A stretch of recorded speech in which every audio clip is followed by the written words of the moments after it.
What's up, everybody? It's your boy Keefe back with another live stream. Friday night, almost Saturday, just about everywhere in the world.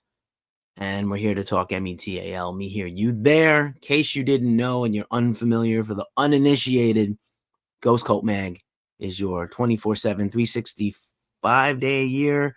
I literally never take a day off. Our team barely takes a day off.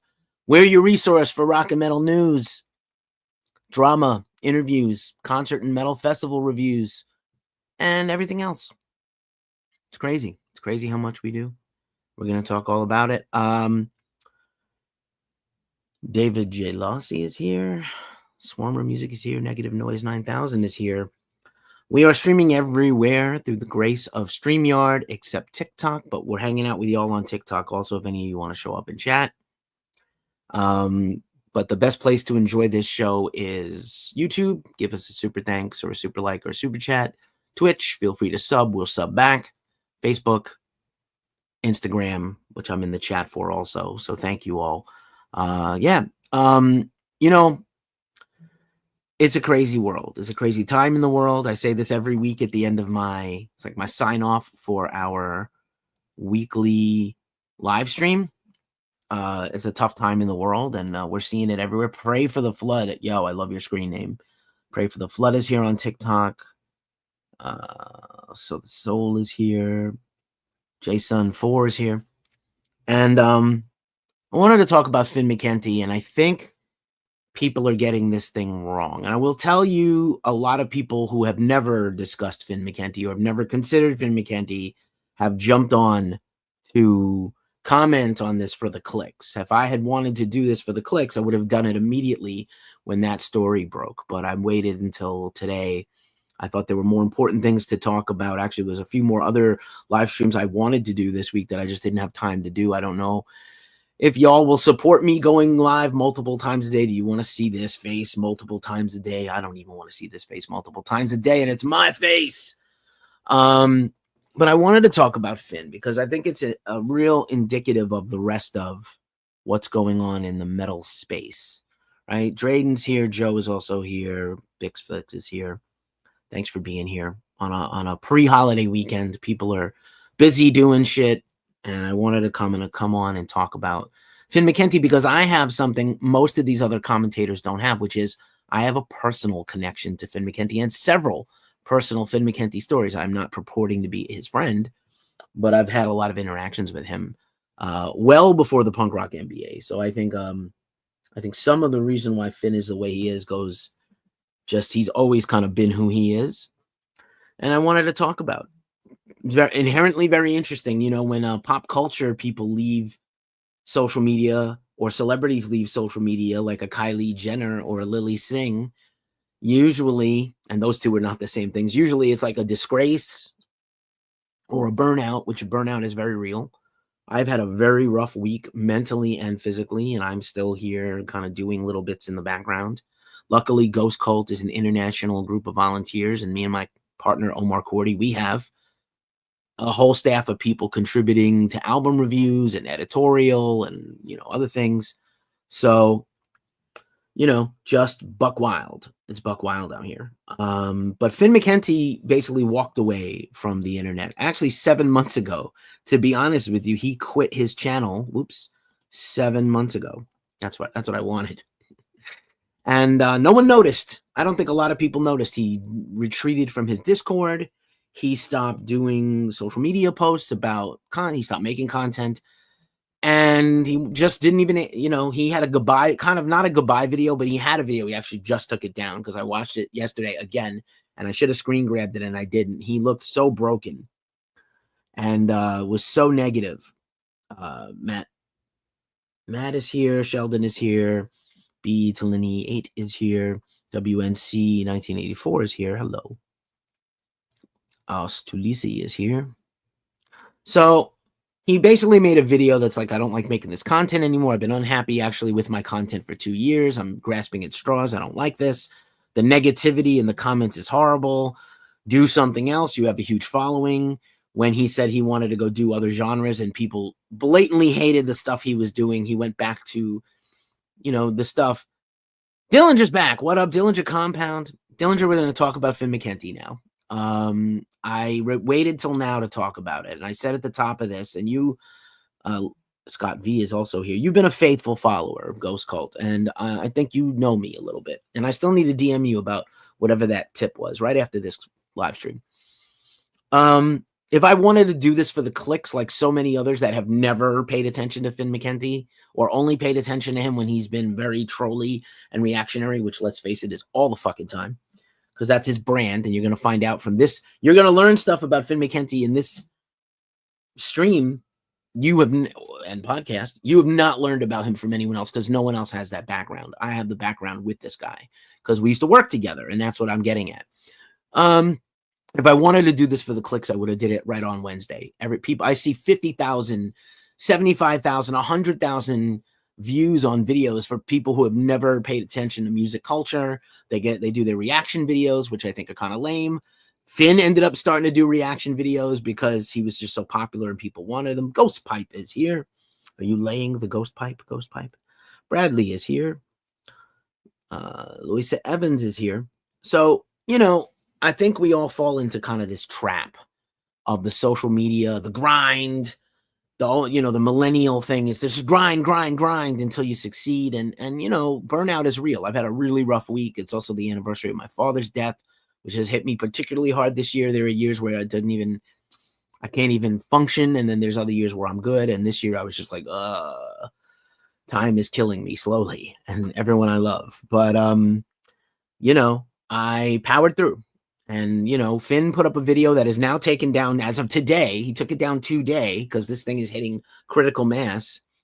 He has a huge presence on LinkedIn, which is a shocker because most people are not on LinkedIn. LinkedIn was at one point one of the big 4 social networks. And I think a lot of people are not concerned with their professional career. I'm on LinkedIn, by the way. You can connect to me.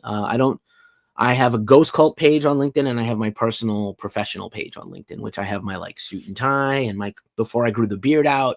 It's like my corporate picture from before the plague. It's pretty adorable. I was a suit and tie guy for a long time, and I may yet be again. We'll find out. I clean up very well for a chubby beardo. But he's building a presence on LinkedIn. He always swore he would never be one of these guys. I'm going to sell you my pen. I'm going to sell you a plan. He used to mock some of those guys, and now he is one of those guys. But okay. Cynicism aside, and he is one of the most cynical people out there. Where did he come from? Why did this happen? What's going on? Well, these are the questions people are answering, and I don't think they're answering them correctly. There have been a few good ones, and I'm going to cite them. I have checked out some of the content surrounding this situation. But Finn was definitely like a shit stirrer, right? His whole thing was to stir the pot, and that's been his brand for years. I'm going to show you some dorky photos of him also from way back. So he did this interview. He disappeared 7 months ago. He did a video that was like, I'm burned out. I don't want to do this anymore. No goodbye, nothing. Just stopped one day. So he does this interview with Jesse Lee. I don't know if you guys cringe at the word content creator or influencer, but Jesse Lee is officially a rock and metal and a punk rock and a metalcore influencer. He's done journalism. He's done publicity. He's done musical support, music industry type of things. And he absolutely is an influencer, cringy as that sounds. He does great content. He does great videos. Follow him on YouTube and TikTok and stuff. I think TikTok is his biggest platform. He does long form interviews with bands, similar to Finn. Finn started doing interviews also, and his podcast is insane how many great interviews he's done. Melissa's here. What up, Melissa? How are you today? I hope you're well. And Trend is here. Hello, Trend, with all caps. So Finn McKenty, very well disliked long before this latest thing. So he does this interview with Jesse, and he's like, why did you quit? And he was like, well, first of all, I wasn't feeling it anymore for years. And then second of all, I don't like music at all, and music does nothing for me, and I don't love music. That, first of all, was a big red flag. I don't think that's true, but I can understand why. I'll tell you why in a second. Then he says, honestly, I was just doing it for the clicks. I hit all my financial goals. He had a child in the last couple of years. He's married. He owns a home. He's good at adulting. Let's put it that way. Punk Rock MBA he's not like just a content creator that doesn't do anything. Finn McKenty is an extremely successful business person in the music business, especially at marketing, even though he won't tell you That's his number one thing. His number one thing is actually marketing. I'm going to kill the clicker and put in the comments here. So if you want to comment on YouTube, Twitch, and Facebook, I will see it here in the thingamajig. Finn has a huge presence on LinkedIn. Dillinger said that. And then once again, here's your new to my reputation and trust is bond. I don't care who you are and how much money you make. Feel you. I know billionaires and I know poor people. And I was poor and homeless in the I've made the most money in my entire life, and I was homeless twice in the last 10 years. So you never fucking know. Life is crazy. I'm okay now, sort of. Not mentally, but overall. Life is good. I'm talking to all of you on a Friday night. It's pretty cool. Or Saturday morning, depending on where you are in the world. But so Finn is an expert marketer, and he co-owns URM Academy with his best friend, Eyal Leve. You know Eyal from the band Doth, and he's a hella influential music producer. And they both formed URM years ago to train people to become producer, like high-level producer quality, people able to make albums from their bedrooms and how to do it. And literally, it's a ongoing course. Gruel, please, is here. What up? So Eric Labrador is here. Pepe is here. Matthew has also been here. So, it's just like he's very successful. And the Punk Rock MBA was his side business, his side hustle. And it started to do very well. So he's married with a kid. And he said, I met all my financial goals. And at that point, why keep doing this thing? I'm unhappy. That's totally fair. But he kind of, in his perfect, typical fashion, trolled his own fans. He hates music fans. I think he hates his own fans, very similar to Maynard James Keenan. Contempt for the fan is not a good look, bro. And I'm a humongous Tool fan. And I understand why Maynard is the way I understand. Like, people coming for him in the comments, fake frenemies, people talking shit about him nonstop. I will talk about how I have been part of that machine as well. Sulaimi is here. One Stone Collective, what up? One Stone Collective, good to see you again.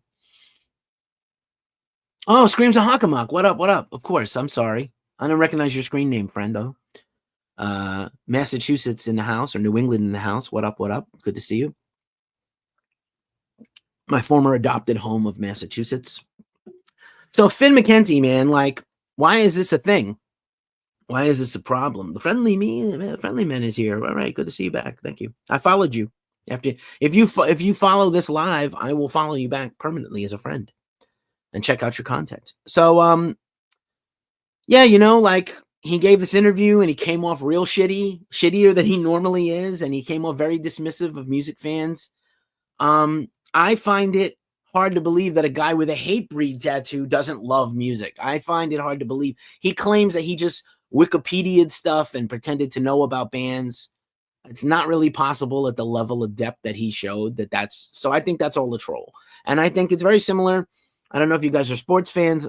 Sorry, my Boston people. I'm a Yankees fan from New York City, and the Yankees just lost Juan Soto to the Mets for basically the difference of like $50 million. Sports is gross, is sometimes gross, as much as I love it.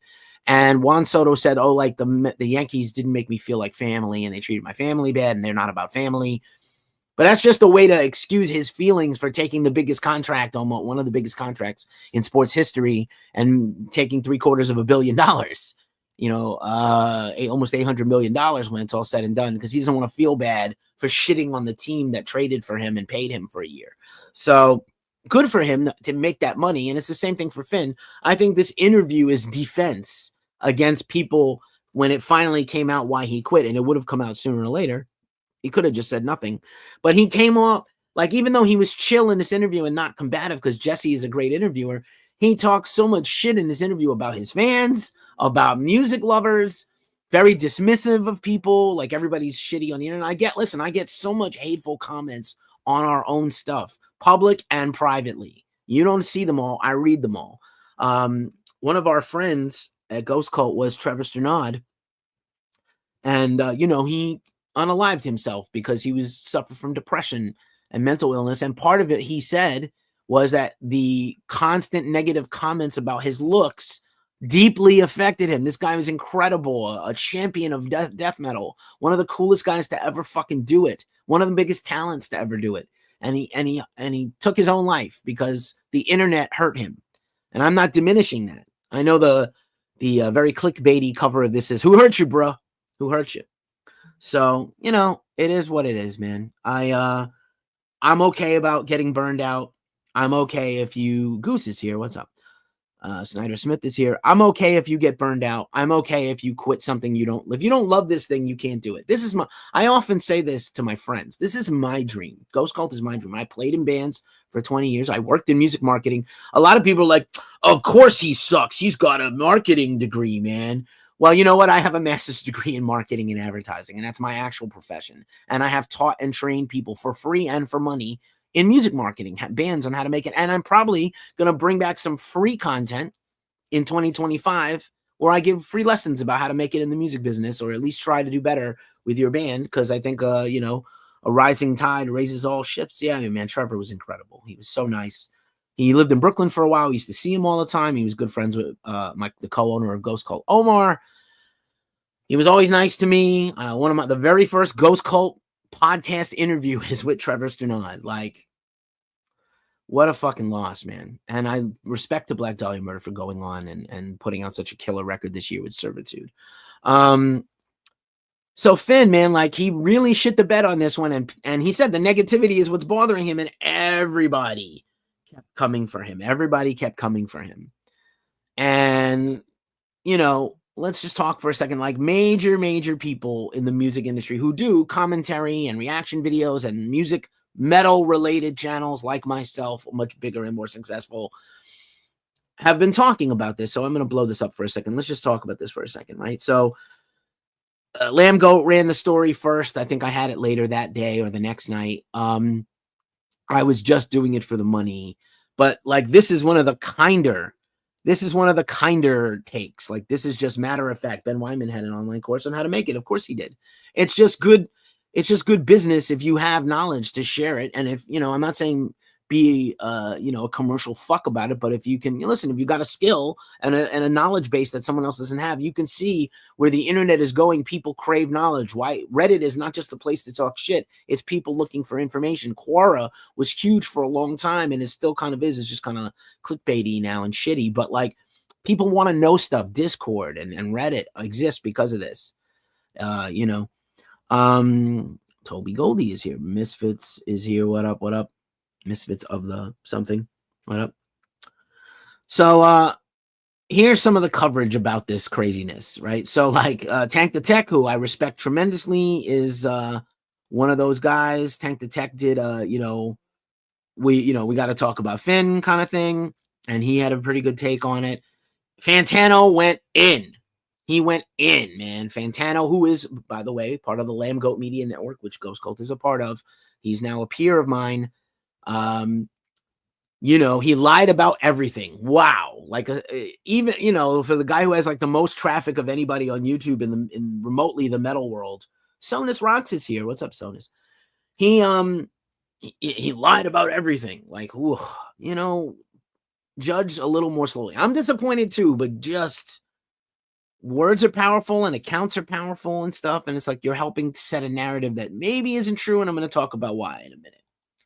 And then Nick Nocturnal, who's a former Ghost Cult interviewee, we interviewed him about his music and his channel. He also was like, he really did this shit. And Finn responded to his videos. So, and then this is like Wyatt's metal channel, Wyatt, the savior of metal, Wyatt, who I like. It was suggested to me, I think, by Dillinger Compound, that we check his thing out, which I had.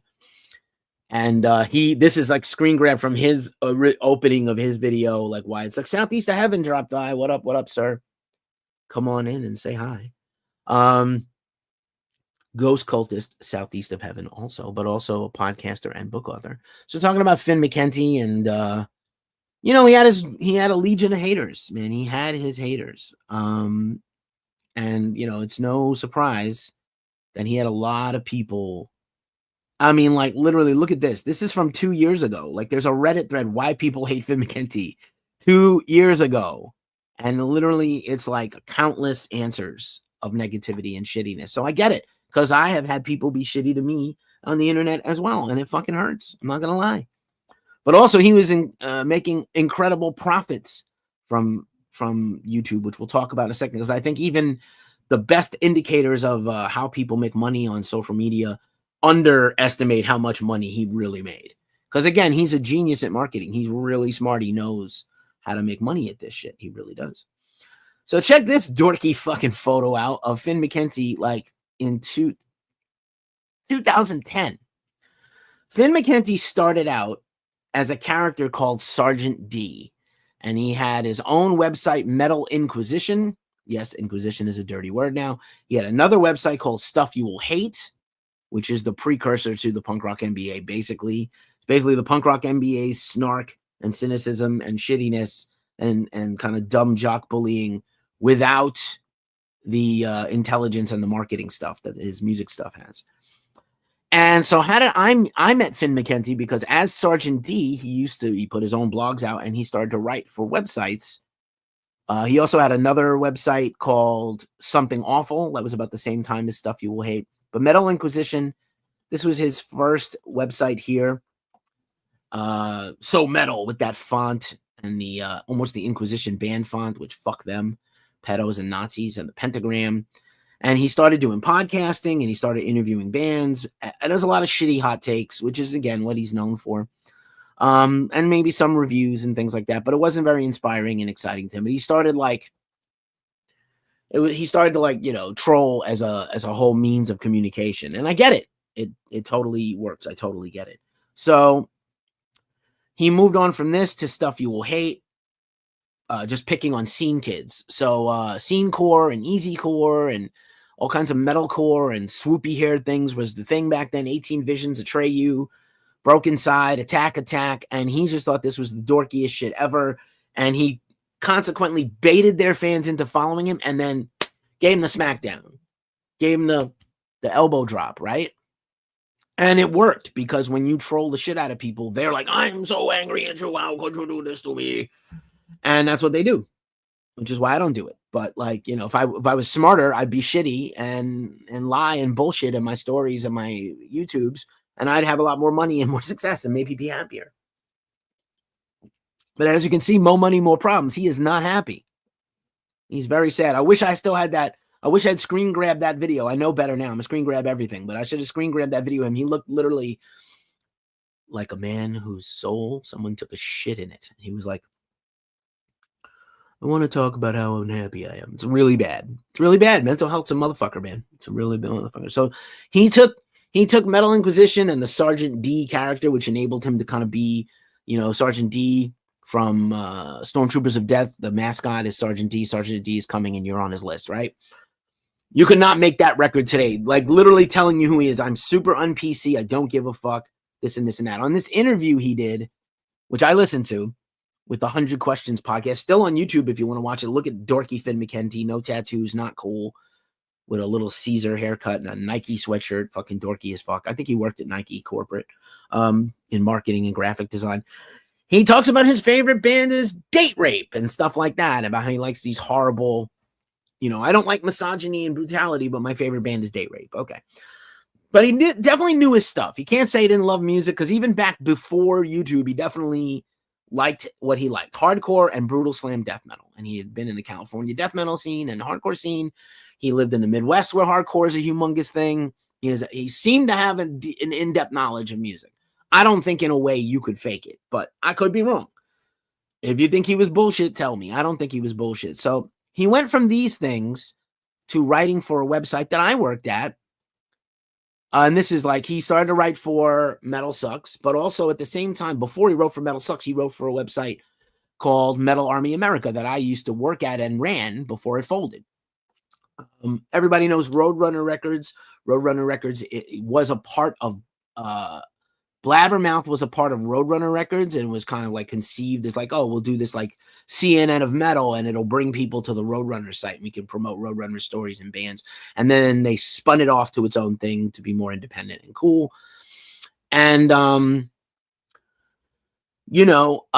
Century Media tried to have their own thing called Metal Army America. It was around for 5 years. It was pretty successful. They had some very negative associations I had nothing to do with. And then business-wise, it didn't make sense to keep doing it. The people who were passionate about it left Century Media, and so it folded. But at one point, at the end, I ran it for the last year. But earlier, when I first came on as a reviewer and a news story writer, my peers were Sergeant D and people like Grim Kim, Kim Kelly, right? No comment about Kim, but yeah. And he wrote like just noxious, obnoxious stuff, like on purpose. I think he lived in LA briefly or would come there for work.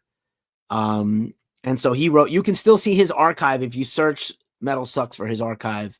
He wrote amazing stories like The Metal People versus Casey Anthony and Sergeant D's Guide to Being an Elite Tier Thrash Fan. So even if he didn't research these, even if he didn't care, back 15 years ago, he was writing these as long-form articles, not just getting on YouTube and saying, I know this, and, you know, bullshitting. Brandy E is passed by. Thomas Clemens is here. It's much more than just like, I'm full of shit and I bullshitted everybody. Thanks for everybody watching on the different socials. I appreciate you being here. Check out the Metal Meltdown episode about Finn McKenty. I will do so. But I did a little bit of my research, but these are things that I don't think anybody's talking about. He had a long history in the metal scene and the hardcore scene as a knowledgeable but trolly kind of character. And then so he, you know, you can see Stuff You Will Hate went out of business basically December 16th, 2015, which is, you know, 9 years ago. And there's still Sergeant D articles even past this at Metal Sucks. And then he launched the Punk Rock MBA. Here's Metal Army America. This is a screen grab from the Wayback Machine of a review that I wrote. Gigantor rumbles back to life. February 14, 2012. And that website ceased to exist in early 2013. I came into Ghost Cult at the beginning of 2013 at the same time because I saw my thing was going out of business that I poured my life into. I came on to Ghost Cult, some Ghost Cult history, and then I ended up taking over Ghost Cult within a few more months after editing the magazine for a few months as an interim chief editor, and then I became the chief editor and the owner. I've been the sole owner until last year when I took on a co-owner, my buddy Omar Cordy, who you see in some of these interviews with Gene Hoglan and Obituary and Overkill, and he edits my professionally edited videos. So Metal Army, man, like he wrote stuff for there that was, you know, cringy, but, you know, he launched the Punk Rock MBA. And at first, it wasn't that successful. It was okay successful. He's really smart at marketing. He knows how to make something sell and grow. That's what he's good at. I am too. That's what I'm trained at. It's not like, oh, he's a marketing guy. Of course he sucks. No, that's not fair because I'm a marketing guy and I don't suck. So, you know, you got to look at where he came from. He's not a guy that just showed up yesterday. He's been in the scene forever. He had scene roots in different places he lived. Whatever happened to Metal Mark? Metal Mark relocated. He is from an Atlanta native. Metal Mark retired from music journalism in 2018. He moved back to Atlanta from New York City. I would tell you that he came to Ghost Cult at a time when I was really struggling and even considered quitting the brand and shutting it down. And Mark came in. He had come from Skull and Bones. He interviewed everybody in the world. He did a great job. He was a senior editor here for 2.5 years. And helped really carry us in a tough time for me. I was homeless during that time, and Ghost Cult never took a day off, by the way, at one point. And Mark came in, and he was awesome. And he moved to New York, and we hung out and broed down all the time. And then he decided he didn't want to do this anymore. He was too burned out, and he walked away. And he has done very little. I think he hosted a festival in which he interviewed bands as like official talent for the festival a couple of times in Atlanta.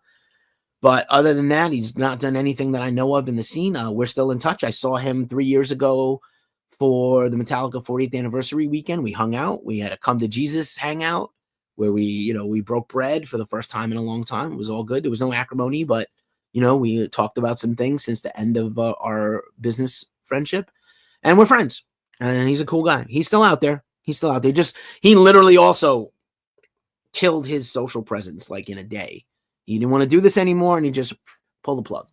I understand. Why. Sometimes I want to. Mark's cool. We're in touch still. We talk about stuff, metal stuff, and Metallica, basically.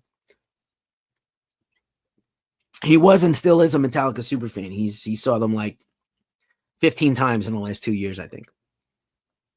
So, yeah, man, he didn't just show up with the Punk Rock MBA 6-7 years ago. He's been in this in the music journalism world, even if you don't want to say he was a journalist, he's been in that world for 15, maybe even 20 years as a blogger. So he didn't just show up and he hates music and I don't like this shit. He actually loves music. I think he loves music. I think he's just saying this shit. It's like, again, Juan Soto said, New York's not about, the Yankees are not about family. CeCe is here. This is just his way. 12 Bar Blues is here. It's just his way to not feel bad about abandoning all these people that he had, like the cult of Finn McKenty for a long time. His Discord abandoned, Reddit abandoned, social media abandoned, and that's fine. He's on LinkedIn where he's trying to be a professional, and I get that. Make, do other things professionally, as he should. Just for a second, let's talk about StreamYard. Unfortunately, if you're on TikTok, you're not seeing this, but everybody else is seeing our video through the grace of the great company StreamYard. StreamYard is your one-stop shop for streaming excellence. I'm able to have this ticker. I'm able to put up comments. I'm able to have, the picture-in-picture here with the little deck. StreamYard's been a huge boon to us. We've used it for a year and a half, and I'm so happy. Bixenroar is here. What's up? Hopefully I said that correctly. So, yeah, man, StreamYard is awesome. And if you are interested in being a Twitch streamer or a YouTube streamer and having the ability to have all your socials in one place, which is maybe the best thing of all, if you sign up with our link in the description, you get $10 off your subscription. And we get $10 off our next bill. It's Dutch door action. We give each other a Dutch rudder, and it's awesome. Sneezing Drywall is here. Gesundheit, pal. So yeah, let's just continue to talk about Finn McKenty and the punk rock MBA. So just a reminder, coming Monday is Ghost Cult's 2024 album of the year. I've been hyping this thing up for a week. There's going to be a website. It's going to be a YouTube video here on the channel. It's going to be a website post. It's going to be a podcast. Whatever you need, we're going to have it. It's going to be rad. So he does this interview with Jesse Lee, and like, I can't imagine you're coming across this video, watch my channel, and didn't know who Finn McKenty is. So he started doing these videos. Some of them were very informative and interesting, and probing, and obviously some we'll call it hit fishing, as my podcast host Nick Cameron calls it sometimes, when you just kind of dwell on a popular topic. Rock is dying. And there was another, he used to love putting like weird pictures of his giant, like his face. That's not his face, but he would put like a distorted picture of his huge picture of his face. Like he really like wrote the book on how to make a YouTube thumbnail. And, this was another one, like new music is better than old music. And he's got Ali Sykes. And I think that's Charlie XCX or Ariana Grande. I can't tell. They all kind of look alike to me. But I'll just tell you from my own part, like Ghost Cult, I thought that his content was so good, and I saw that other websites that do what we do were sharing his stuff.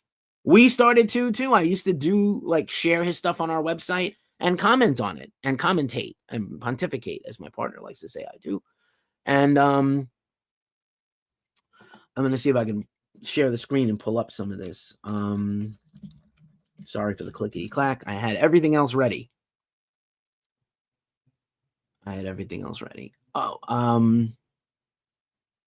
Yeah, so let's see if I can share this screen.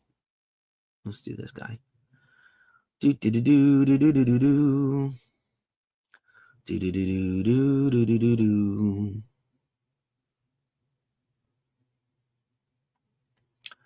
As the drums of Navarone, taking down your battle zone.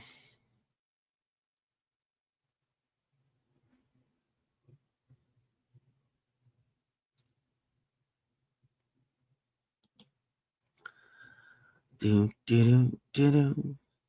we go. Bam! There we go. So, this is our website, right? There's ghostcultmag.com, and this is the story. Punk rock MBA Finn McKenty quits YouTube, Twitch, and music content creation. Claims I was just doing it for the money. I don't think that's too salacious. If I am, call me out on it and tell me. We don't do that many rumors. We don't do a lot of clickbait unless I have a really good source and someone told me definitively that this is legitimately a thing. But here's some other, I interviewed Eyal Leve about URM Academy, and he talked about my best friend, Finn McKenty, runs the marketing for us, and we wouldn't have the success we have without him. I wouldn't do this without him.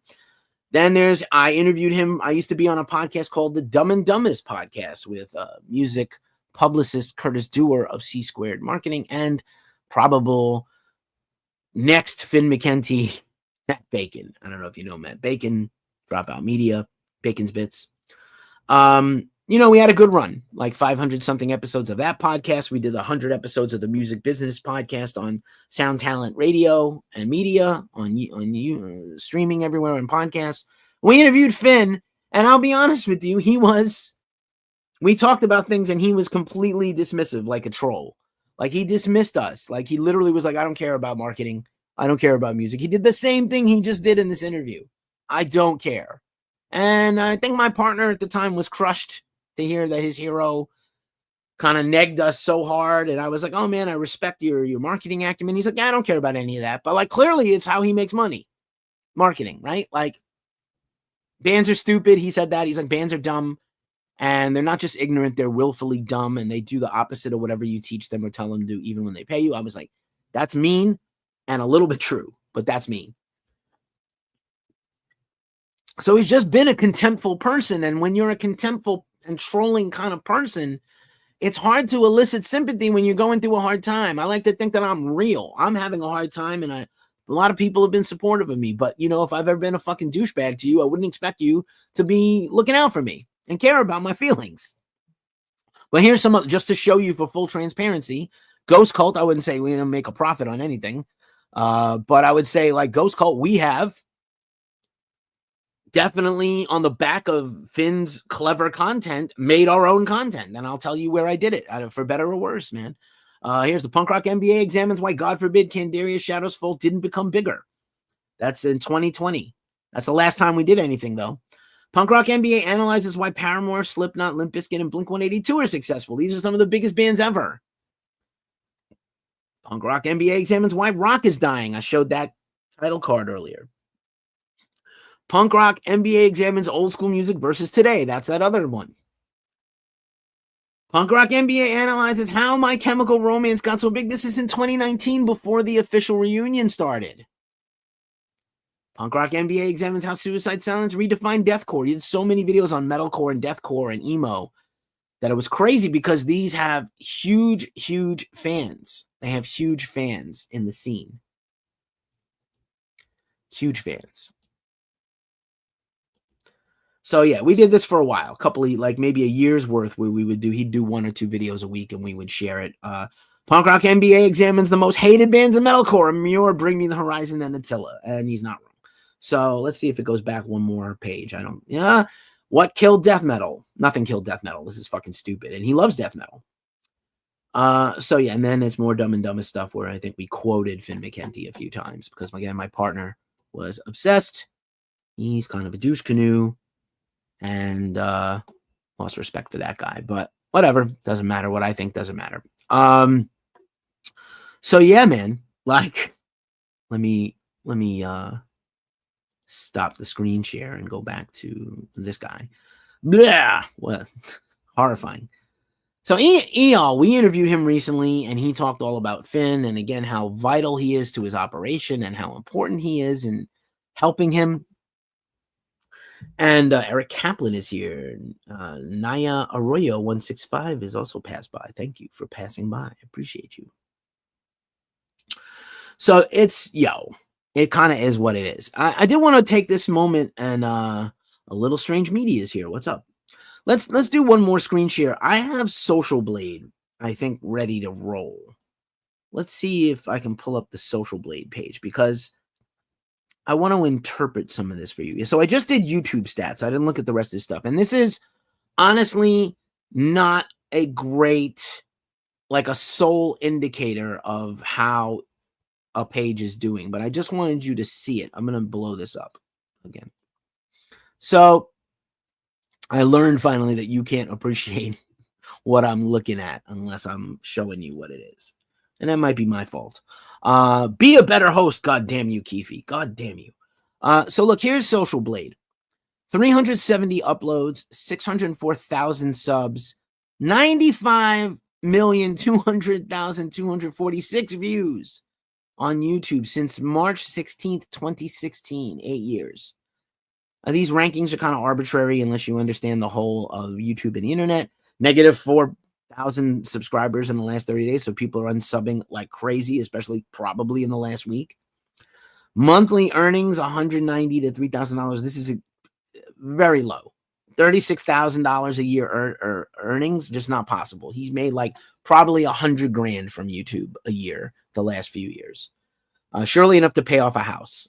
Shai is also here. Hello, Shai. Good to see you again. You've been here before. Food Atlas. Hello, hello, hello. Thanks for being here. So he has a second channel that has maybe half these numbers. He has his incredibly popular podcast that's just his podcast. He had a separate content stream on Twitch that was separate from YouTube. I don't know that Social Blade has Twitch. Let's see. They do have Twitch. Let's see. Sorry for the clacking. That doesn't have his numbers. And let's see what else does it have. Facebook, I don't care. Instagram, TikTok, Trovo, Mixer. Doesn't have podcasts. So fine. So yeah, let's bring it back to the lecture at hand. I just wanted to show you, like, it was incredibly lucrative for him to do this. Like, he was incredibly lucrative for him for a long time. Is it algorithm based? So Social Blade, I work in social media. Don't hate me because I'm a marketer. I think I've helped countless bands during the worst of the plague. For like literally anyone who knew me for free, I did a LinkedIn seminar on how to get on LinkedIn and refresh your LinkedIn and write a resume and how to search for jobs and stuff, because I have been in a job search off and on for a long time. And I do contract work in the meantime to fill in the blanks until my next corporate job. And I have done I have a Facebook group that teaches music marketing to bands, record labels, and journalists that anyone can join if you're curious, by the way. DM me to get added if you care. It's not as heavily trafficked as it used to be. It's got about 600 people in a small group, and it's not for spamming your shit. It's really for trying to share knowledge. And I've done countless videos on YouTube about how to get your band noticed and how to do things, how to work social media and everything.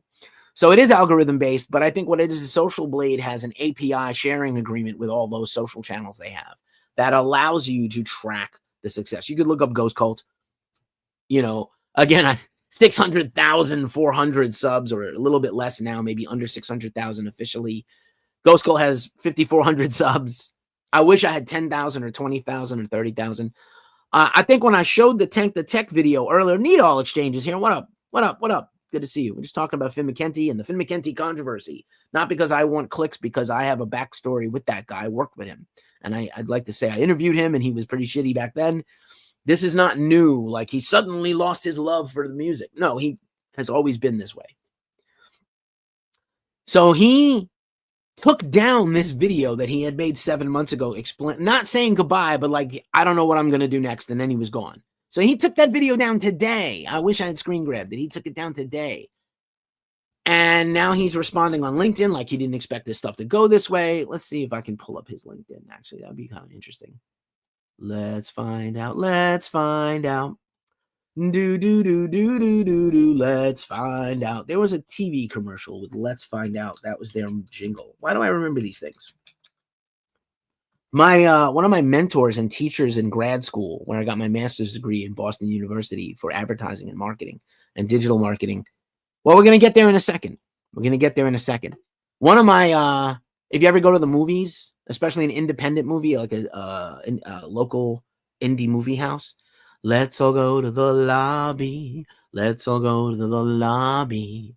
Let's all go to the lobby and find ourselves a treat. That my teacher did that commercial. That was his claim to fame. Here's Finn McKenty. Do I want to connect to him? I don't.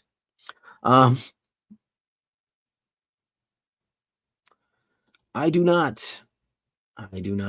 But a lot of people worshiping this dude. Yeah, a lot of worshipers, a lot of Finn worshipers. Let's see if he's got a company page. He does have a company page. Let's follow him. He has 8 followers. But his personal page probably has like thousands.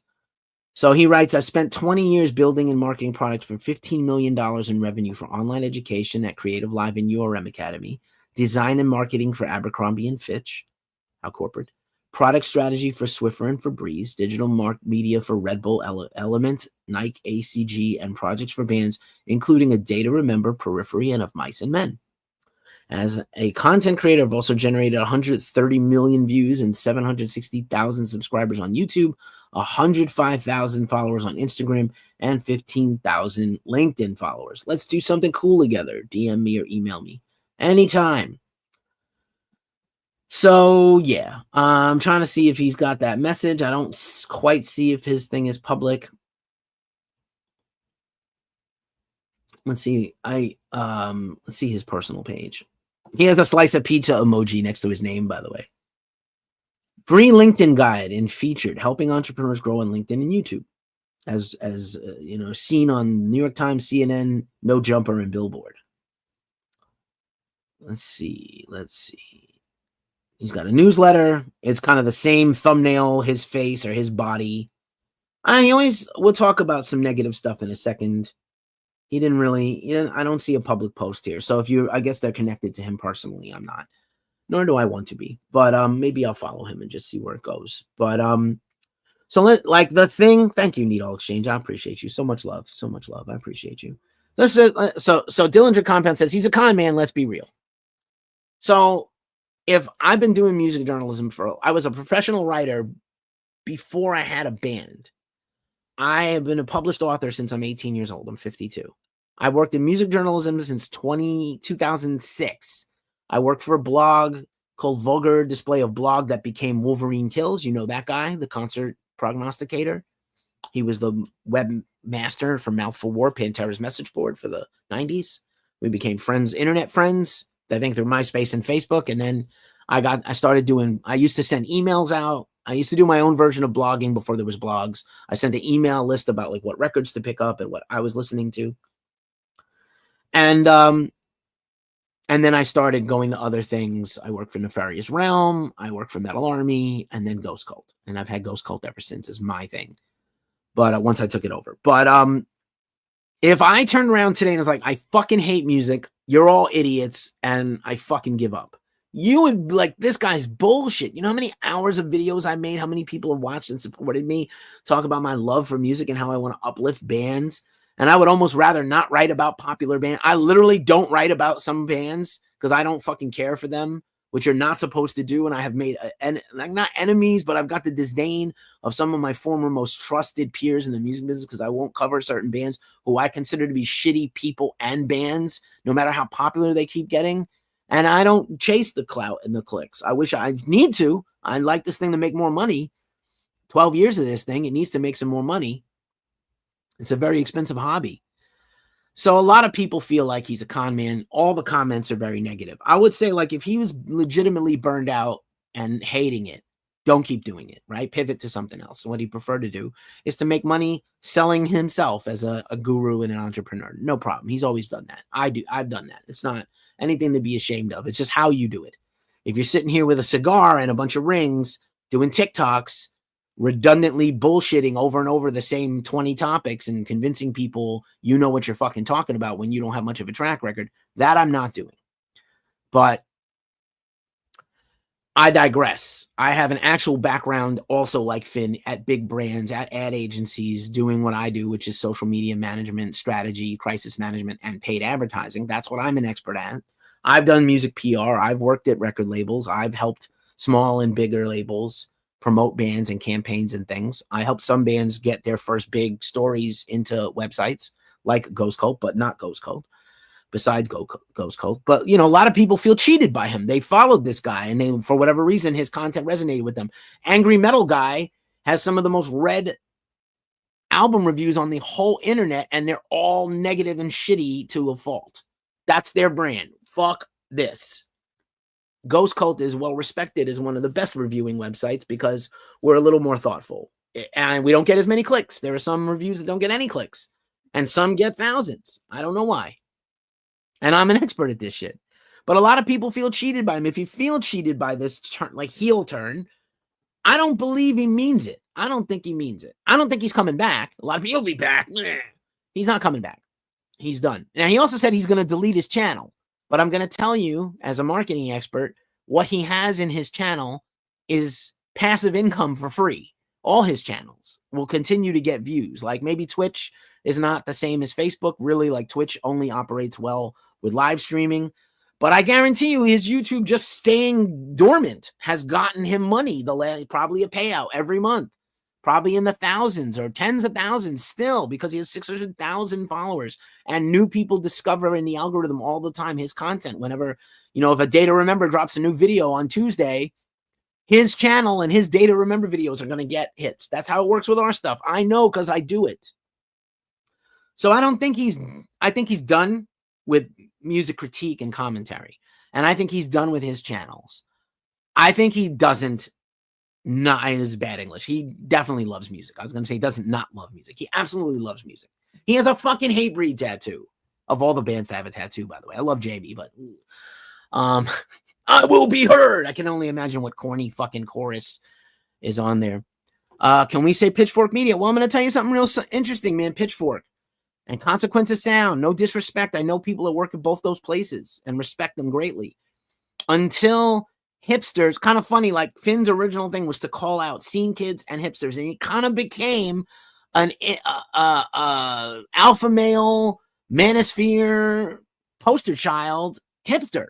Like literally, if your take is like everything sucks and I know what's cool, that's kind of the definition of a hipster, bro. And so Pitchfork and Consequence of Sound, and honestly, even New Noise, which I respect a lot, these websites and publications did not cover metal, and Spin barely covered metal, and AP covered metal a little until metalcore became a thing 15 years ago, 20 years ago. But really, these sites did not talk about metal band. They did not talk about Paul Bearer, and they did not talk about Knock Loose, and they didn't talk about Poppy until it served them. Now, I will say that New Noise has an incredible editor that came on, and she really made that thing a metal powerhouse. But she was a book author and a very celebrated journalist and writer, and I think she also writes under an assumed name for Metal Sucks or Injection. But like Pitchfork, man, every review of a metal record is just so shitty and mean. Consequence, till they had Heavy Consequence, they would not touch metal. They looked down on maybe they covered the biggest bands and they covered the biggest rock bands because that's clicks, but like they really didn't ever cover Chat Pile. They were not going to be the band to cover Fulci. They were not going to be the band to cover,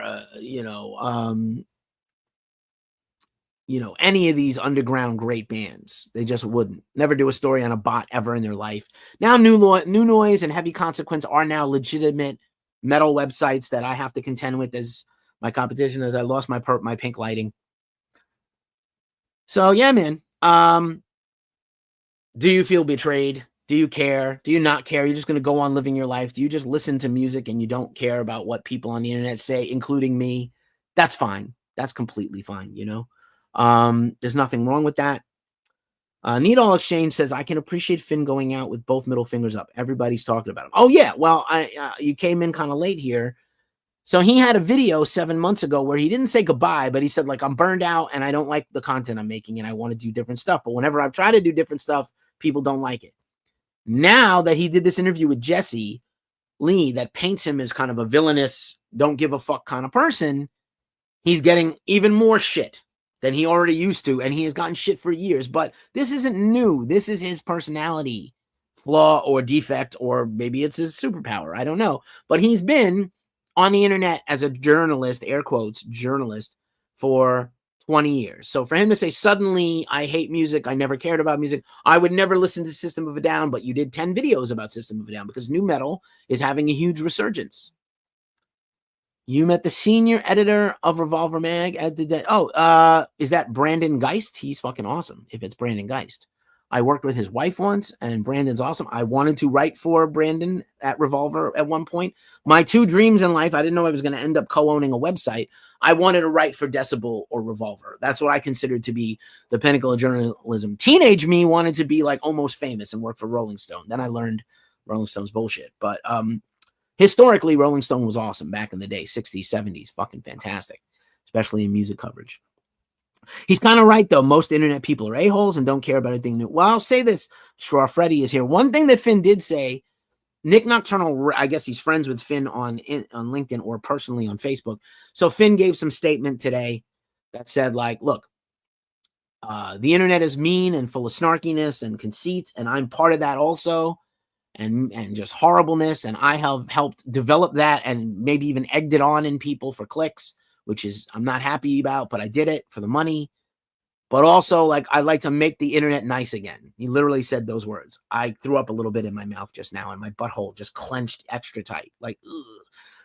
I understand that, like, again, the internet is a mirror to society. We are all, there's a lot of shittiness. There's a lot of kindness. There's a lot of greatness. There's a lot of grossness. If Finn wants to make the internet nice again, he could start with himself. And if he's going to slink into the background and just do his corporate shit, that's fine, bro. Because I do too. I also do what I do. But like to insult fans and bands and genres, you know, a lot of his videos, now that it kind of makes sense, his black metal video is one of the worst videos I've ever seen by anybody who's so uninformed, so stupid, because he hates the genre, his resentment for the genre. Like, as an editor, right? I talk about this all the time with our editorial team. We have an editorial team that just manages the review writers. That's all they do. And we talk about this all the time. You want to put the appropriate writer with the appropriate genre. If I pick somebody that hates black metal and I give them the black metal album to review, they're going to fucking hate it, even if it's genius. If you give a Dark Throne album to the person that hates black metal, they're going to fucking hate it. That works for Angry Metal Guy. I personally wouldn't do that. I have a journalism background. I study music critique. I have a minor in musicology. I played music in bands for a long time. I know what it takes not to make it because my band didn't make it too far. So I know full well how many bands try and fail. And the whole reason I do what I do is to help bands make it. Not to write about Finn McKenty and not to write about Marilyn Manson and not to write about these things, not to write about Five Finger Death Punch. I want to write about, Chat Pile, and I want to write about Gate Creeper, and I want to write about Sleep, and I want to write about Windhand, and I want to write about Year of the Cobra. And I want to write about, great new death metal bands and stuff. So, there's definitely an air of fakeness about this entire fucking thing that's dirty. If you are a fan of Finn McKenty and you are angry at him, you are right and fair. I think that there's some legitimate, he made his money. He was only doing it for the money. He probably was telling himself for several years, I'm just trying to make this money. One more fucking Deftones video. One more video about metalcore. McCoy's. Yeah, it's probably Brandon Geist. He's been back for about 4 or 5 years. He's technically the CTO and editor-in-chief of Revolver. And, he was an editor at Revolver in the late 90s and the early aughts, and he's a great guy. And he interviewed Metallica at one point, I think, for Hardwired, which was, like, he called the highlight of his whole career. He, like, very steeped in underground metal. And I worked briefly with his wife at a marketing company in the 90s, really nice chick, the 2000s. And, he's a real true one. And Decibel, I think anybody who reads Decibel, probably, you're on the right side of the force there in terms of metal coverage. If you have the patience to wait for I have a Decibel magazine, actually literally on my desk. Like literally right here, Opeth, because Opeth is one of my favorites. So yeah, if you're angry at him, right on. If you think he's full of shit, right on. I just wanted to come out here and give my perspective that I worked with him. He's been doing this for a long time that nobody seems to remember. Before YouTube, people existed before the internet. People existed before YouTube. People's history may not be traceable, but yeah. And if, legitimately, if he's mental illness, he said he was having physical problems. This video is gone now. I can't reference it. I would have played it, some of it. He's like, I can't sleep at night. I'm having panic attacks.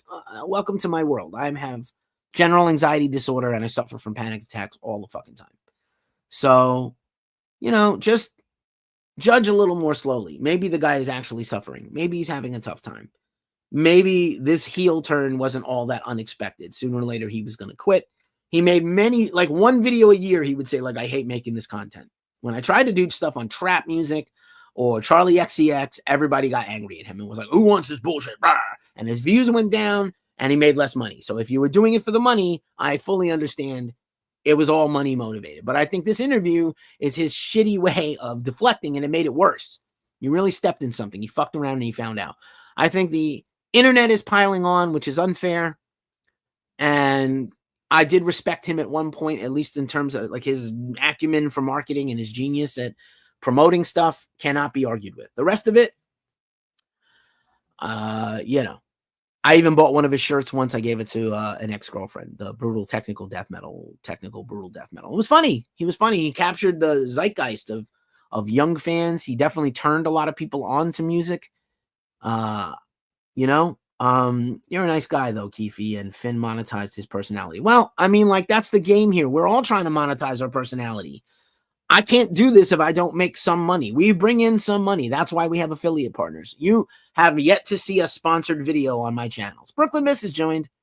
I'm probably wrapping up this video, Brooklyn Miss. We're talking about Finn McKenty, the downfall of Finn McKenty. No, I'm not trying to be salacious about this shit. I actually am sympathetic. I think he actually is having a personal and mental breakdown. He made millions of dollars probably, or at least hundreds of thousands of dollars on YouTube the last few years. I think it's probably low. Those numbers are low. I think he probably, if you, I mean, you know, I'm not the smartest man, Jenny, but I know what math isn't. I did somehow pass grad school. Let's just say conservatively, he was making $36,000 a month. Let's just say conservatively, 36 grand a month. So that's $500,000 a year before taxes and before YouTube takes their cut of the money. So, Jesus Christ, like, if you made $1 million in the last 3 years on social media and you hated the work, you would walk away. He makes probably, I'm guessing, a few $100,000 a year doing URM Academy and his other consulting stuff he's doing now. So the guy doesn't need money. I need money. I need a new full-time job, and I need to make Ghost Cult make more money. So it's a fine line. I'm not going to sell out my ethics, and I'm not going to I'm not going to fucking lie to people, and I'm not going to do shit for clicks. I mean, I'll tell you straight up, the reason I'm not bigger on TikTok is, like, my first bunch of TikToks, I talked about how much Ronnie Radke sucks and how much Falling in Reverse is like one of the most mid-celebrated bands I've ever seen in my whole fucking life. And they have a legion of fucking fans that fill up arenas. And they are now becoming a festival headliner. I think this band is atrocious. I think Ronnie sucks. I don't fucking care. You can't convince me. You can't change my mind. He blows. He's not good. This shit is very contrived, auto-tune. His whole personality is a fucking put on. Guy was already in jail once before for fucking assault. Scooter's here. What's up, Scooter? Who just popped in for a Friday night to do a video on Finn McKenty, and now I'm ranting about Falling in Reverse again. But if I didn't care, if I didn't have a soul, I would just do constant stories about whatever controversy and drama. I would have did a story. I would have done 100 stories about Falling in Reverse and just mirthlessly taken my fucking opinion out about him. I don't want to platform these assholes. There's enough questionable, sketchy fucking people now. Dillinger out of work. Oh, man. I hear you, man. We can share that soup line, bro. I'm so sorry. Everybody's going through it.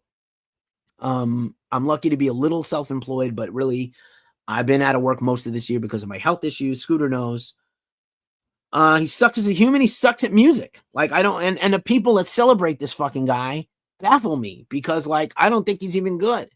I mean, this is what you fucking like? When there's so many good bands out there? This is what you like?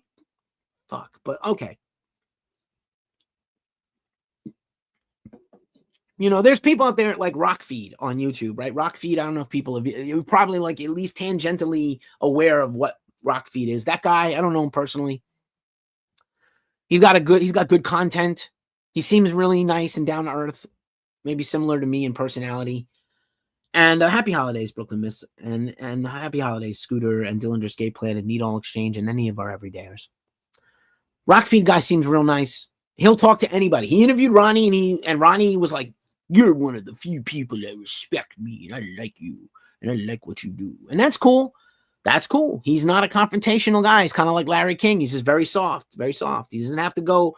I also don't do confrontational interviews. I have gone after some people I had to interview with tough questions they did not like, but I asked the questions.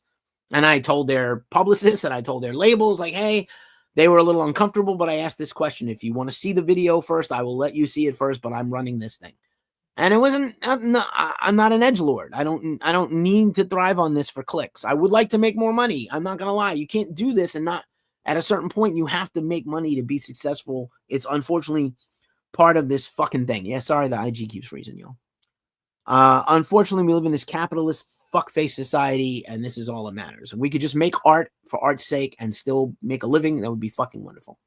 But I don't think he's Dillinger Compound said he's a con man. Everybody else can chime in and say what you think about Finn McKenty. I don't think he's the worst person in the world. I think he legitimately is having a mental and physical breakdown, or he was 7-8 months ago. He says he's much happier now, not doing this shit anymore. I don't think about these bands. I have never willingly listened to System of a Down or any of these new metal bands. How many videos did he make praising Fred Durst and how much he loves Limp Bizkit? So it was all a lie. That part sucks. If you want to be angry about that, that's legit. That sucks. He always was a troll. He always trolled his fans. He insulted bands, fans, genres of fans. My opinion rules and what you like sucks. Cool, bro. That's a gatekeeping hipster. That's what you are. That's what you are. People think he's a con man. If you feel cheated, that sucks. A lot of people invested in this community. And as I showed earlier in the show, Duff is here. I also, Ghost Cult and the whole music journalism ecosystem love this guy because he made content we wish we could have made. And we, I don't say profited off of it, but we certainly rode the coattails, Ghost Cult included. We shared his stuff. I thought it was inherently interesting. They got a lot of clicks. People were curious about his stuff. And I stopped doing it. I did it for like a straight 6 months, and then I stopped. And we interviewed him, and he was a dismissive dick to me. And I always thought he was a dick because we worked together back 15 years ago. And he was always this guy. And again, you can watch him on a YouTube video talking about how Date Rape is his favorite band from Seattle. Okay. Mine would be a different band, not them. Mine would be Earth or Queensryche or Jimi Hendrix or Soundgarden or Alice in Chains, not Date Rape. Fuck. What the fucking fuck? And this guy got married too. DJ the Juggalo is back. Hello, DJ the Juggalo. Glad to see you popping by. But anyway, that's kind of all I have to say about this. If anybody's got any more questions or feedback about this situation, I'm happy to answer it. If you got any more questions about music on a Friday night, Saturday morning, Saturday everywhere else in the world, I'm happy to talk for a few more minutes. Otherwise, I'm going to go eat dinner. I've had a very bad long week physically and mentally.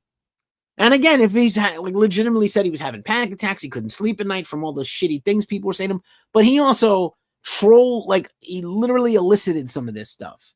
Some of it wasn't his fault. Like I said, I go back to Trevor Stannard, man. Trevor Stannard was a beautiful, wonderful soul, one of the best to ever do it, and people were horrible to him on the internet, and it hurt him deep down to his soul, and that's why he's not here anymore.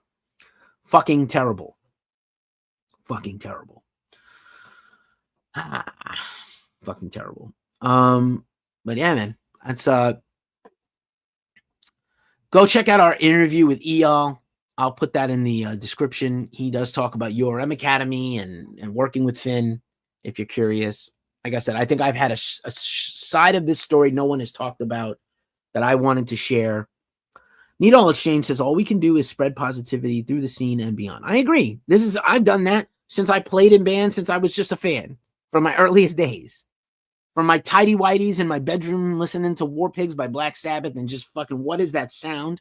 And that sound I found out later was the bass of Geezer Butler and Kiss and Thin Lizzy and Led Zeppelin and Deep Purple and Black Sabbath and on and on and on into thrash metal and death metal and doom metal and all the metals and grunge and all these things that I love. I was having a conversation with my best friend yesterday. Curtis Dunlop's not here today. Maybe he'll watch the replay. We were just saying, he was like, what's your number one band ever? And I was like, well, it keeps changing, but for the longest time, it's been Pink Floyd, not very metal. But at different times, my favorite band has been Metallica, Black Sabbath, Zeppelin, Alice in Chains. Faith No More is in the top 5 still. Sleep is in the top 10 for sure. Opeth is in the top 10. Holding a space for me. Thanks. Appreciate it. Thank you. I'm trying my best. I'm really trying. But I wish I made 400 grand from Ghost Cult. I definitely wouldn't be shitty about it and turn on my fans. He did seem like there were posts that were like, I'm grateful for anybody who ever supported me. He said this many times, like, I'm humbled by the amount of people that like me, but also an equal amount of people hate me. Well, when you have that kind of personality, a lot of people are going to fucking hate you. And the internet is going to be full of assholes. As we said before, Needle Exchange, a lot of trolls and a lot of gross people who are going to just be horrible to you. It's not fair, but it is what it is. Danny Nichols is watching. Danny Nichols of Torchlight Parade and a bunch of other bands. Uniform American Standard, top 3 albums. Absolutely. Ghost Cult is going to run our album of the year stuff on this Monday morning, literally midnight Monday. All these things are going to air. So we will come back on and there'll be a long video. There's going to be a podcast that corresponds and a website post with in-depth analysis of everything. I can't wait for you to see it. I'm really excited. We actually did a different thing than we've ever done before. I think most of his true fans are not hurt by this. Yeah, that's very likely. It's probably just internet transients and haters that hate. Like, the haters are like, finally, aha! I remember when like the Black Album hit, and I love the Black Album. I don't care. I bought the Black Album the first day in the long CD box, and I went to the listening event at Madison Square Garden in New York City with 18,000 other people at that time to listen to a record. That was coming out in a fucking arena. It was unheard of for a band that wasn't that popular. Willow is here. And I remember the Black Album got so big that like regular metal was now not just Enter Sandman and whatever, Unforgiven. Regular metal songs were suddenly popping up in regular rotation on MTV. I had cable like in and out in the late 80s and early 90s. I really didn't have cable for a long time until the mid 90s, but I had cable. And like, not just White Zombie because of Beavis and Butthead, not just Anthrax with a huge record, but like sometimes they would just have heavier songs, King's X and Living Color. And before grunge was even big, Queensryche. I was like, why is Queensryche on MTV at 5 o'clock? Don't they have something else to play? Something Wrong is here. Black Album's some of the best shit they did. I agree. I still think cheerleaders at school wearing Metallica shirts. I know. I wore the same And Justice for All shirt the whole late 80s, like every fucking day. It was gross.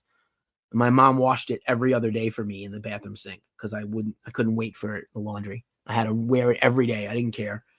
Probably not pleasant to be around to smell me in New York City in the late 80s, but I remember being like, vindicated. Metal is on mainstream shit. Finally, our time is here. And that's how a lot of people feel about a lot of bands. Like, it's my time. And I think a lot of haters celebrate, like part of our makeup as a society is we love it when, what's that line from The Dark Knight? People love it when a hero fails. They wait for him to fall, right? It's the same thing I quote all the time from the Spider-Man with Tobey Maguire and Willem Dafoe. And people love it when a hero falls. And they love someone they hate to suck. So Sean Zilla's back. What's up, Sean Zilla? Welcome back. Thank you for being here. One of a Kind is here. Tar Heel 666 is here. Is that a cat or a dog in your picture? I can't see for shit. I need new glasses and start wearing them. But then the glare from the overhead lights is going to fucking reflect in the glasses. I'm going to look stupid. I'm going to look like a member of Devo. But if your IG is freezing, come on over to YouTube. But yeah, man, there's like, finally, he sucks. We know it now. Everyone knows it. Like, they're so... I'm not celebrating this. I don't think this is great. I don't think this is great for me. I don't think this is great for anybody. He was whatever you want to say, he did bring attention to a lot of underground bands and genres and scenes. Protect me at all costs. I know. Well, some people have tried to come for me. We continue. I said, until he's convicted, we will report on Marilyn Manson as needed.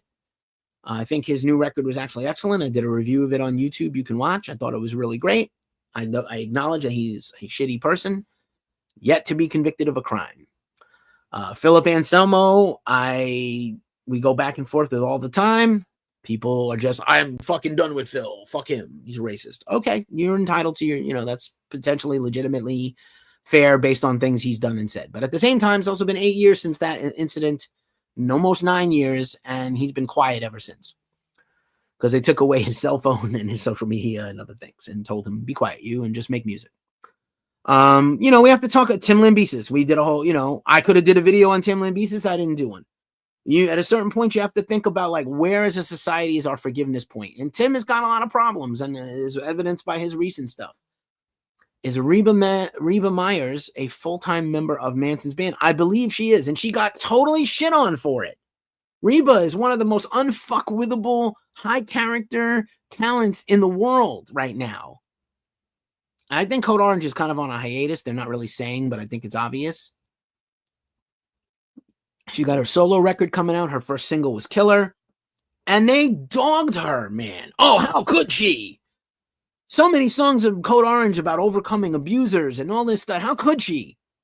The fucking paycheck is how could she? How could Gil Sharon? The fucking paycheck. Piggy D, the paycheck. Get a paycheck. Yes, you need to have integrity. Yes, you need, but like she said he was absolutely treated her well. Absolutely. She said, I've never been respected or paid better in my whole life than Marilyn Manson. And I believe she's in his band. And I believe that if he goes in to make a volume 2 of that current record, she will possibly even contribute to the record. Because the last record was basically made with Gil Sharon and Tyler Bates. And Tyler Bates is busy being in Jerry Cantrell's band, so I don't think he can tour with Manson. But, Tim Lambesis was a tough thing. He went to prison, man. He did a horrible thing that you don't have to ever forgive, but he also went to real prison and served his time. Now, unfortunately for Tim, he seems to like these dramatic people in his life, like his exes. He's now been married twice since the jail, and both of them have not worked out. So, and I'm sorry for him. I think he's actually really suffering and going through shit. And I don't want anything, I'm not rooting against him with Code. Well, Code Orange is not on Roadrunner anymore. They signed to Blue Grape Music, which is a new label. Many of you of a certain age, I don't want to out people in their ages, my age, will remember that Blue Grape was the merchandising arm of Roadrunner in the 80s. And they spun off to their own company. And the guys who used to run Roadrunner started their own label called Blue Grape. Bands on Blue Grape include Gasket, who we have an interview coming up with Monday, and a whole bunch of other sort of hardcore adjacent bands. I'm actually surprised Reba didn't sign with Blue Grape, but she actually signed with a bigger label than Blue Grape for her solo stuff. So Code Orange was not dropped. They left. If you go back to September or October of 2023, I interviewed Jamie at Riot Fest, and he was fucking cool as could be. He was like, dude, Ghost Cult, like, how come we haven't done an interview before? And I was like, your label keeps telling me no. And he's like, from now on, you just DM me and I got you, whatever you need, a show, a ticket, an interview. I was like, full respect. And I was like, I remember Code Orange Kids, man. People were picking their teeth off the floor from the Worcester Palladium upstairs, man. Tiny room, 100 people. People were moshing on top of the fucking bar and stage diving. And I repped that band before they were anything. Needle Exchange says, I miss my Blue Grape straight edge Star Wars shirt. That's fucking amazing. I think I vaguely remember those fun spoof shirts, man. Blue Grape was the shit. I had my awesome Sepultura Arise shirt from Blue Grape, my Typo Negative shirt that quickly didn't fit me because I got too fat. I had a Biohazard shirt that I can't find anymore. It's probably in storage somewhere. Blue Grape was the shit, man. They had all your shit. And they used to come, if you bought like a CD, there would be like a fold-out flyer inside the CD packaging for Blue Grape. It was fucking, you went to a show. I imagine every big city is the same as my city. You go to a show in New York City and somebody would hand you the fucking flyer with the fucking merch on it. Season of Mist is doing a similar thing now, like a print on demand, where they also send out flyers with their vinyl. Godflesh Long Sleeve, dude. Godflesh. I miss that fucking band. I've been lucky to see them 4 or 5 times. I saw them a year and a half ago, last June 23 at DNA Lounge right by my house. Fucking sick, bro. Fucking sick. But yeah, anything else from anybody else about Finn McKenty or anything else going on in the world of metal? If not, I will cut it here. I got to go eat, take my meds. It's late. And then I'll probably be back later today / tomorrow with another one of these. There was a couple of other videos I wanted to talk about this week. I don't know that my audience will support me if I go live more than once a day. You guys have busy lives, holiday shopping, family shit, work, kids, jobs. Dillinger Compound says, I have the Code Orange Kids Full of Hell split 7-inch. Oh my God. That is a holy grail release, my friend. That is fucking dope. I just shot my personal top 20 albums of the year, my personal one. Ghost Cult's top 20 albums, or top 40 albums of 2024 with an honorable mention list on our website. That's as long as my arm. That's going to air on Monday morning. And I did, I don't know if you guys are vinyl collectors. I think Dillinger is. A few of you might be.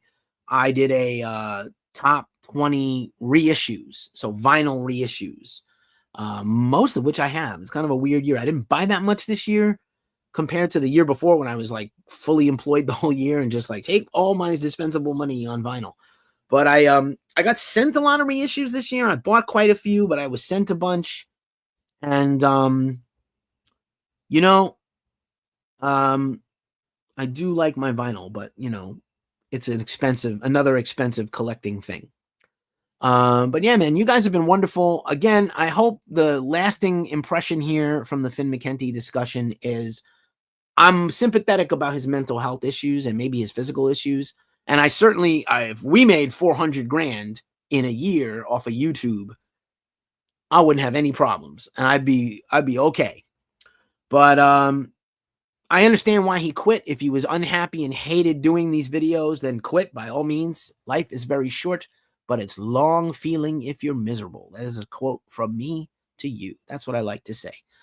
The other hand, there's a way to do this gracefully and bow out with humility and not be a cunt to your fans and your followers and kind of, yeah, like the middle fingers to the haters, but also like you should have expected the retribution and the retaliation would be swift and brutal.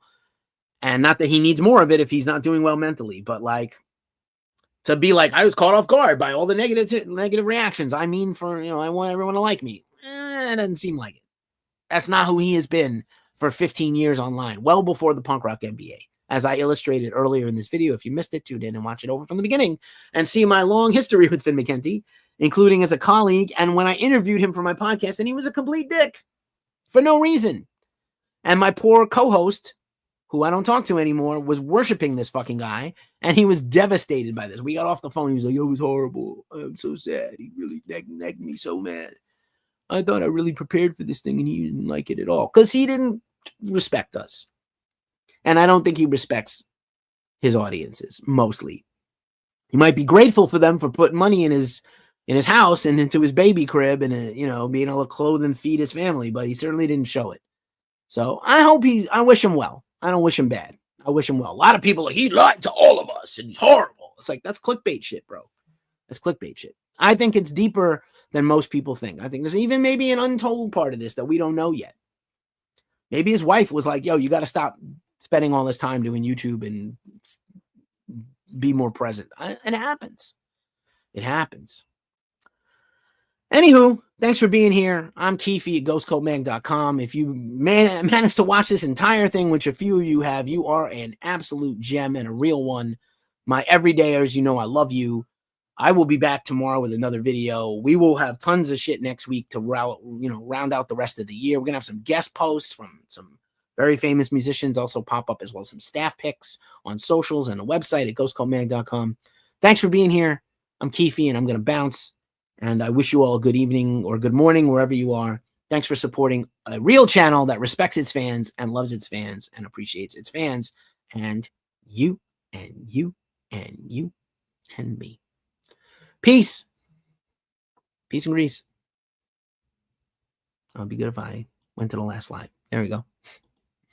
Bye.